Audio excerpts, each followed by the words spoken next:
माननीय प्रश्नकर्ता श्री गणेश्वर राष्ट्रपति महोदय मु माननीय मंत्री जानापी चाहूँगी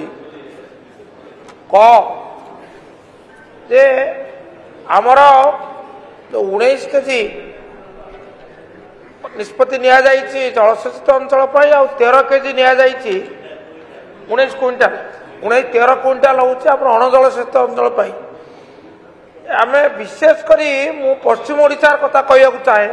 सेठी क्विंटाल पिछा प्राय हाराहारी 25 क्विंटाल एकर पिछा उत्पादन होउछि तेणु चाषी माने से अवशिष्ट धान बिक्री करिवार समस्या पड़ुचंती अभावी बिक्री होउछि तेणु जो उद्देश्य रे धान किनिबा पई सरकार निष्पत्ति नैचंती उद्देश्य पराहत होउछि सुतरां सेति पई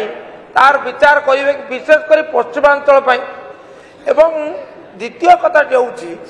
समग्र ओडिशा सरकार जवाब देवे कि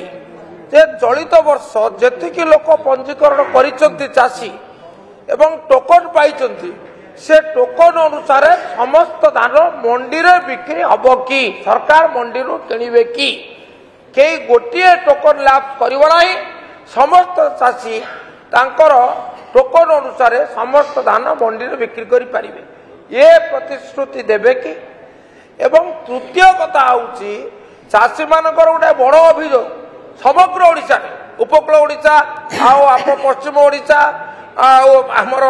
आदिवासी अध्युषित ओडिशा सेठी तांकु जो गनी बैग से गनी बैग रो पैसा मिलूना चाषी निजे ता बैग अखारे आणुची ताको अखा सह बिक्री करी जाउची एतर से गनी बैग बाबद रे ताको अर्थ मिलिबो कि मान्यवर बाचस्पति महोदय मान्यवर विधायक जो प्रश्न कले जो धानर क्वांटिटी बढ़ाइवाई यह कृषि विभाग धार्य करें तेणु मान्यवर मंत्री कृषि विभाग सह आलोचना करी यह धार्य करा टोकन सिस्टम जो कहले जो धान किणवा कथा जहाँ टोकन दिखाई समस्त टोकन धान किणा जदि टोकन कौन लाप्स कला कलेक्टर को एथर पावर दिखाई